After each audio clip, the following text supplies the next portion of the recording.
Bismillahirrahmanirrahim. Assalamualaikum warahmatullahi wabarakatuh. Waalaikumsalam warahmatullahi wabarakatuh. Bagaimana keadaannya? Sehat? Alhamdulillah. Oke, alhamdulillah kita semua bisa berkumpul di mata kuliah penyelesaian sengketa ekonomi syariah. Baik, untuk memulai perkuliahan kali ini kita bacakan basmalah bersama-sama. Bismillahirrahmanirrahim. Untuk mempersingkat waktu kita absen dulu ya. Absennya pertama Ikrimah Muhaibah. Hadir. Oke, Anissa Nurul Kolbi. Hadir. Selanjutnya Latifah Siti Asma Munisa Fauziah. Hadir, Bu. Oke, hadir semua ya. Alhamdulillah rabbil alamin. Baik, kita akan membahas mengenai penyelesaian sengketa perbankan syariah melalui Badan Arbitrase Syariah Nasional. Sebelumnya kan kita belajar mengenai mediasi. Ibu mau review sedikit nih, pertemuan kemarin. Kalian masih ingat gak? Ada yang mau mengulas sedikit terkait pertemuan kemarin? Saya, Bu. Oke, silahkan Neng, gimana? Penyelesaian sengketa atau alternatif penyelesaian sengketa di mana pihak ketiga sebagai pihak yang netral membantu para pihak yang bersengketa untuk mencapai kesepakatan penyelesaian tanpa proses ke pengadilan.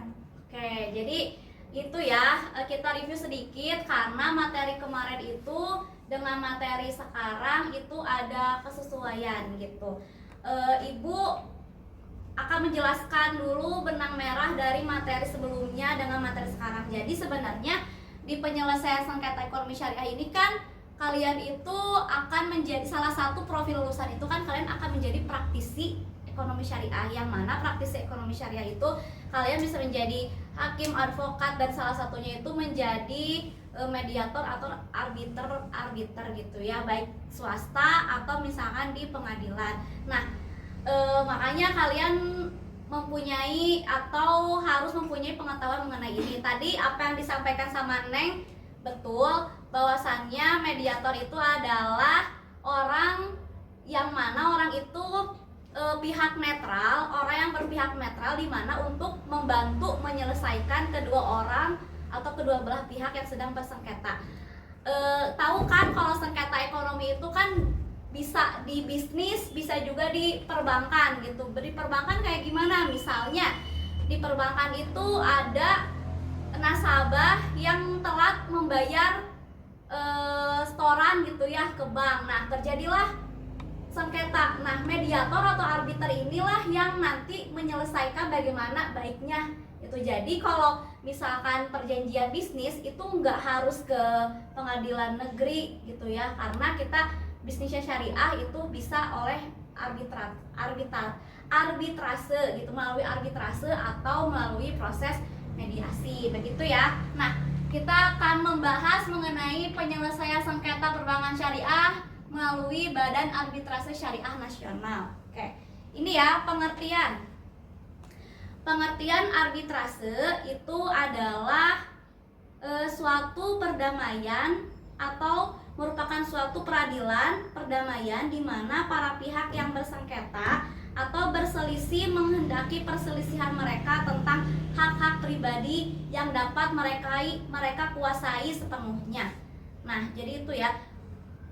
Keputusan arbitrase bagi kedua belah pihak dalam hal ini terdapat pada ayat 1 Undang-Undang Nomor 30 Tahun 1999 tentang arbitrase dan alternatif penyelesaian sengketa. Jadi arbitrase ini adalah salah satu alternatif penyelesaian sengketa, yang mana kan kalau penyelesaian sengketa itu bisa ke pengadilan juga bisa ke non pengadilan. Nah, inilah ke non pengadilan itu ini misal Caca misalkan ya bersengketa nih ya sama teman bisnisnya, ke pengadilan ribet, apalagi kan kalau misalkan saya itu sama teman deket gitu ya, gak mau lah sampai ke pengadilan, ayo kita cari aja orang ketiga untuk menyelesaikan perselisihan kita gitu, nanti sama arbiter atau sama mediator. Nah, dalam hal ini lembaganya itu apa? Lembaganya itu adalah Badan Arbitrase Syariah Nasional, yang itu ada di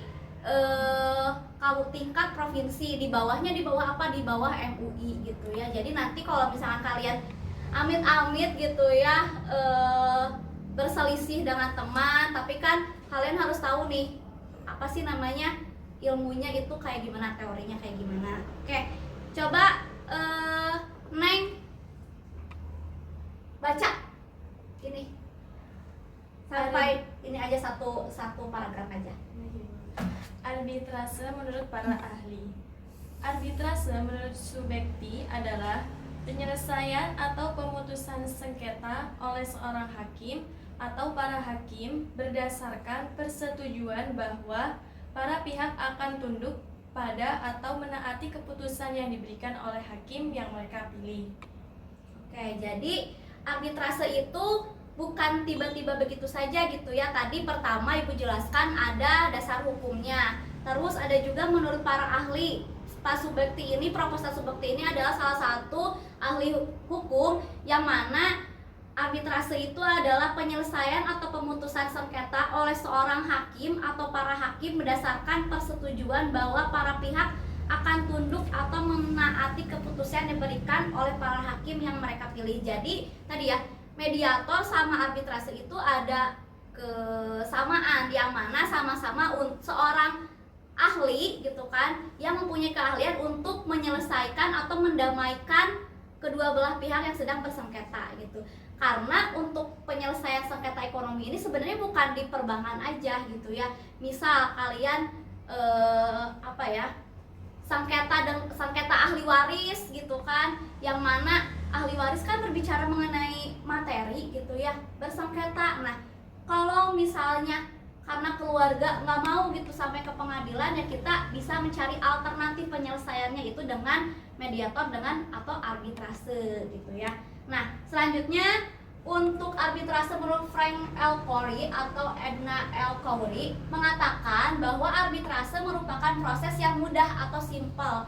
Jadi kalau misalkan kalian ke pengadilan mah kan lama gitu ya, terus ribet karena kan pengadilan itu bukan hanya menyelesaikan satu kasus aja gitu, banyak gitu. Apalagi kalau ini tuh di pengadilan agama. Pengadilan agama itu bukan cuman menyelesaikan sengketa ekonomi syariah aja, ada cerai gitu kan, sengketa, ada permasalahan cerai, isbat nikah dan lain-lain. Makanya ada nih alternatif penyelesaian sengketa untuk lebih mudah gitu, karena waktu dan lain-lain saya sibuk. Nah, kalau arbitrase ini tergolong simpel gitu, jadi mau diadakan di mana saja, yang penting esensinya dapat untuk menyelesaikan sengketa dari kedua belah pihak gitu ya.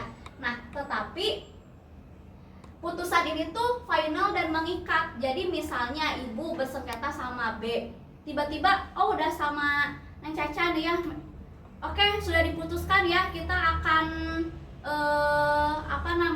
kita akan saling menyelesaikan sengketa ini dengan baik-baik, atau misalkan udah rujuk gitu ya, udah menyelesaikan dengan baik-baik. Tiba-tiba 1 bulan kemudian, wah aku nggak mau nih, kayaknya aku nggak sepakat sama kesepakatan kita kemarin, aku nggak mau damai.